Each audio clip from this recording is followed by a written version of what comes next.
여러분 안녕하십니까?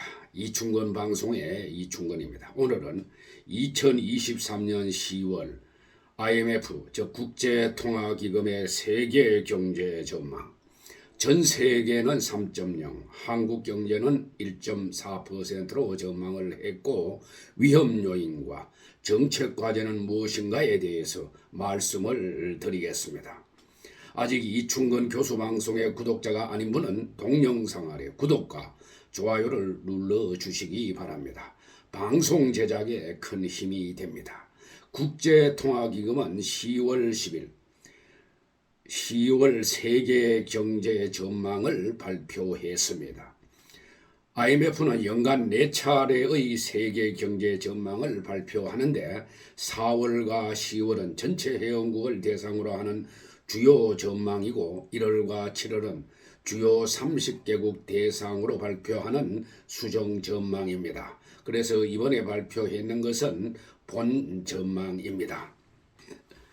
국제통화기금은 세계 경제에 대해서 복합적인 평가를 했습니다. 올해 상반기에는 코로나 종식에 따라 서비스 소비가 급증하고 미국과 스위스발 금융 불안이 조기에 진정되면서 안정적인 성장세를 보였으나 이후 중국 경기 침체가 심화되고 제조업 부분 부진이 지속되면서 성장세가 점차 둔화되고 있다고 설명을 했습니다. 이에 따라서 국제통화기금은 올해 세계 경제 성장률은 지난 7월 전망치를 유지했으나 내년 2024년 성장률은 0.1%포인트 하향한 2.9%로 전망을 했습니다.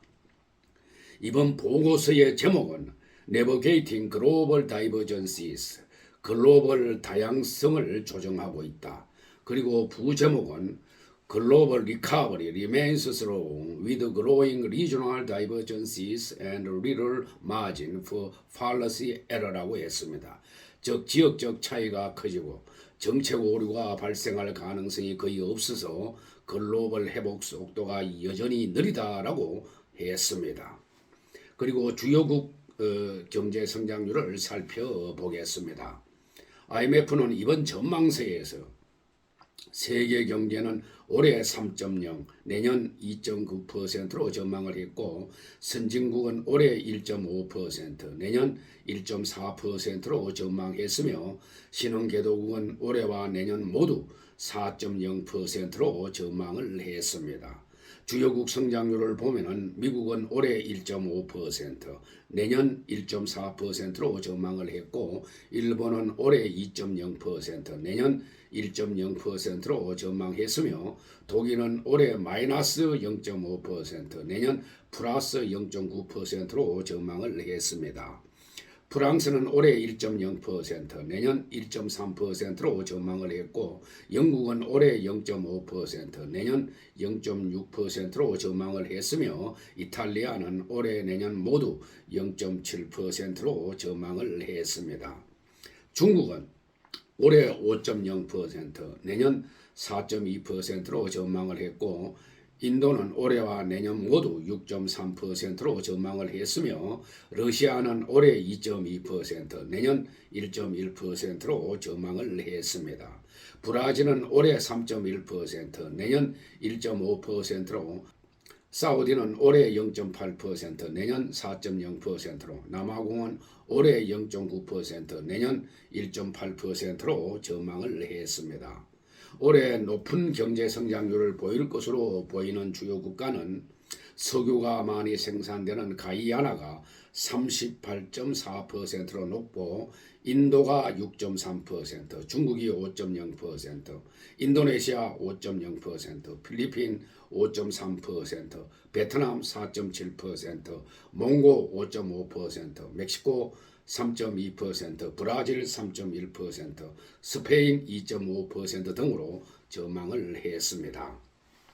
IMF는 전 세계 지역에 걸쳐서 다양한 성장 전망으로 인해서 전염병 이전의 생산량 추세로 돌아가는데 어려움이 있다고 했습니다.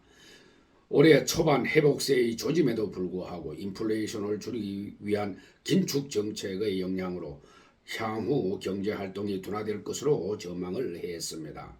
전망에 대한 위험은 올해 초보다 더 균형을 이루었지만은 스위스와 미국 정책당국이 금융 혼란을 억제하기 위해서 단호하게 행동했기 때문에 정책 오류가 발생할 여지가 거의 없음을 암시한다고 했습니다. 그리고 우리나라의 경제 성장률에 대해서 말씀을 드리겠습니다. IMF는 우리나라의 경제 성장률을 7월 전망치하고 동일하게 올해 1.4%를 유지했고 내년 2.2%로 0.2%포인트 하향 조정했습니다. 또한 전 세계 물가 상승률은 올해 6.9%, 내년 5.8%로 전망을 했고 식품 및 에너지 가격을 제외한 근원 물가 상승률은 올해 6.3%, 내년 5.3%로 전망을 했습니다. 글로벌 물가 상승률에 대해서는 고금리 기조, 국제 원자재 가격 하락에 따른 안정세를 보이고 있으나 그는 물가로 인해서 물가 안정 목표 달성에는 상당 기간이 소요될 것으로 전망을 했습니다. 국제통화기금은 대부분의 국가에서 2025년에 물가 안정 목표를 달성할 수 있을 것으로 전망을 했습니다. 그리고 리스크 요인에 대해서 말씀을 드리겠습니다. 심각한 은행 불안정과 같은 극단적인 위험들 중 일부는 4월 이후 완화되었지만은 균형은 여전히 하락세로 기울어져 있다고 보았습니다. 첫째, 부동산 위기는 세계 경제의 중요한 위험인 중국에서 더 심화될 수 있다. 정책 과제는 복잡한데 신뢰를 회복하려면 어려움을 겪고 있는 부동산 개발업자들을 신속히 구조 조정하고 재정 안정을 유지하며 지방 공공재정의 부담을 해결해야 한다라고 했습니다. 부동산 가격이 너무 빠르게 하락하면 은행과 가계의 대차 대조표가 악화되어서 심각한 재무 증폭 가능성이 있다고 했습니다. 둘째, 상품 가격은 기후변화와 관련된 지정학적 긴장과 붕괴로 인해서 더욱 변동성이 커질 수 있다. 셋째, 기저 인플레이션과 헤드라인 인플레이션이 모두 감소했지만은 그것들은 불편할 정도로 높은 수준을 유지하고 있다. 넷째, 많은 국가에서 국가 부채 수준이 높아지고 자금 조달 비용이 증가하고 성장이 둔화되고 국가에 대한 수요 증가와 가용 재정 자원 간의 불일치가 증가하면서 재정 완충 장치가 침식되었다라고 했습니다. 이로 인해서 많은 국가들이 위기에 더욱 취약해지고 재정 위험 관리에 다시 집중할 것을 요구된다고 했습니다. 마지막으로 통화 정책의 긴축에도 불구하고 많은 국가에서 재정 상태가 완화되었다. 특히 신흥시장의 경우 위험은 미국 달러의 가치를 높이고 자본 유출을 촉진하며 차입 비용과 부채 고통을 증가시킬 위험의 급격한 재조정이라고 하였습니다. 그리고 마지막으로 정책 과제에 대해서 말씀을 드리겠습니다. 국제통화기금은 섣부른 통화정책 완화를 지향하고 물가 상승률 하락세가 명확해질 때까지 긴축 기조를 유지해야 한다라고 조언을 했습니다.